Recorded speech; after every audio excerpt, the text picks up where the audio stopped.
जलदान, जलाशय निर्माण, वृक्षारोपण, सत्य भाषण और तप की महिमा। सनत कुमार जी कहते हैं, व्यास जी, जलदान सबसे श्रेष्ठ है। वह सब दानों में सदा उत्तम है, क्योंकि जल सभी जीव समुदाय को तृप्त करने वाला जीवन कहा गया है। इसीलिए बड़े स्नेह के साथ अनिवार्य रूप से प्रपादान, पौंसला बनाकर दूसरों को पानी पिलाने का प्रबंध करना चाहिए। जलाशय का निर्माण इस लोक और परलोक में भी महान आनंद की प्राप्ति कराने वाला होता है। यह सत्य है, सत्य है, इसमें संशय नहीं है।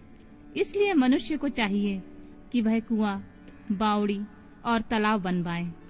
कुएं में जब पानी निकल आता है, तब वह पापी पुरुष के पाप कर्म का आधा भाग हर लेता है तथा सत्कर्म में लगे हुए मनुष्य के सदा समस्त पापों को हर लेता है।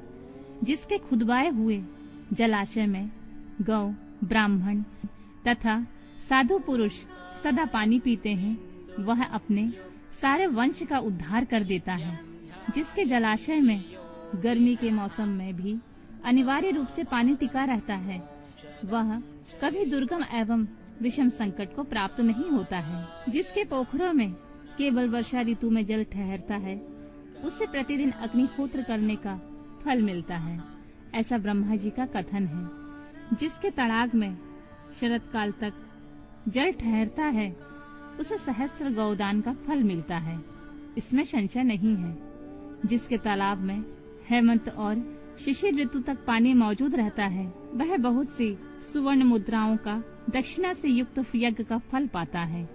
जिसके सरोवर में वसंत ऋतु और ग्रीष्म काल तक पानी बना रहता है, उसे अतिरात्र और अश्वमेघ यज्ञों का फल मिलता है, ऐसा मनीषी महात्माओं का कथन है। मुनिवर व्यास, जीवों की तृप्ति प्रदान करने वाले जलाशय के उत्तम फल का वर्णन किया गया है। अब वृक्ष लगाने का जो गुण है, उसका वर्णन सुनो।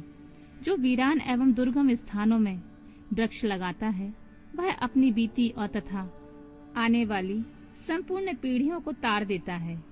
इसलिए वृक्ष अवश्य लगाना चाहिए। ये वृक्ष लगाने वाले के पुत्र होते हैं, इनमें संशय नहीं है। वृक्ष लगाने वाला पुरुष परलोक में जाने पर अक्षय लोकों को पाता है। पोखरा खुदाने वाला, खुद वृक्ष लगाने वाला और यज्ञ कराने वाला तो द्विज है, वह तथा दूसरे सत्यवादी पुरुष ये स्वर्ग से कभी नीचे नहीं गिरते हैं। सत्य ही पर ब्रह्मा है, सत्य ही परम तप है, सत्य ही श्रेष्ठ यज्ञ है और सत्य ही उत्कृष्ट शास्त्र ज्ञान है। सोए हुए पुरुषों में सत्य ही जागता है, सत्य ही परम पद है। सत्य से ही पृथ्वी टिकी हुई है और सत्य में ही सब कुछ प्रतिष्ठित है। तप, यज्ञ, पुण्य, देवता, ऋषि और पितरों का पूजन, जल और विद्या, ये सब सत्य पर ही अवलंबित हैं। सबका आधार सत्य ही है। सत्य ही यज्ञ, तप, दान, मंत्र, सरस्वती देवी तथा ब्रह्मचर्य है। ओंकार ही सत्य रूप ही है। सत्य से ही वायु चलती है, सत्य से ही सूर्य तपता है, सत्य से ही आग जलाती है और सत्य से ही स्वर्ग टिका हुआ है। लोक में संपूर्ण वेदों का पालन तथा संपूर्ण तीर्थों का स्नान केवल सत्य से ही सुलभ हो जाता है। सत्य से ही सब कुछ प्राप्त होता है, इसमें संशय नहीं है। 1,000 अश्वमेघ तथा लाखों यज्ञ एक ओर तराजू पर रखे जाएं और दूसरी ओर सत्य को, तो सत्य का ही पलड़ा भारी होगा। देवता, पितर, मनुष्य, नाग, राक्षस तथा चराचर प्राणियों सहित समस्त लोग सत्य से ही प्रसन्न होते हैं। सत्य को ही परम धर्म कहा गया है, सत्य को ही परम पद बताया गया है और सत्य को ही परब्रह्म परमात्मा कहते हैं। इसलिए सदा सत्य बोलना चाहिए।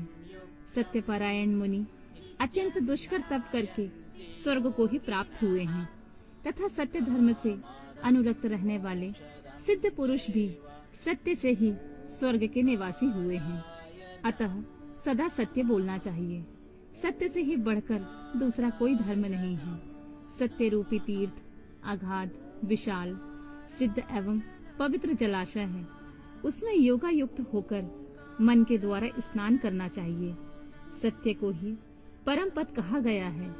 जो मनुष्य अपने लिए, दूसरों के लिए अथवा अपने बेटे के लिए भी झूठ नहीं बोलते, वे ही स्वर्गगामी होते हैं। वेद, यज्ञ तथा मंत्र ये ब्राह्मणों में सदा निवास करते हैं, परंतु असत्यवादी ब्राह्मणों में इनकी प्रतीति नहीं होती। अतः सदा सत्य बोलना चाहिए। तदनंतर तप की बड़ी बड़ी महिमा बताते हुए सनत कुमार जी ने कहा, मुने, संसार में ऐसा कोई सुख नहीं है जो तपस्या के बिना सुलभ होता हो। तप से ही सारा सुख मिलता है। इस बात को वेद वेत्ता पुरुष जानते हैं। ज्ञान, विज्ञान, आरोग्य, सुंदर रूप, सौभाग्य तथा शाश्वत सुख तप से ही प्राप्त होते हैं। तपस्या से ही ब्रह्मा बिना परिश्रम के ही संपूर्ण विश्व की सृष्टि करते हैं। तपस्या से ही विष्णु इसका पालन करते हैं। तपस्या के बल से ही रुद्रदेव संहार करते हैं तथा तप के प्रभाव से ही शेष अवशेष भूमंडल को धारण करते हैं।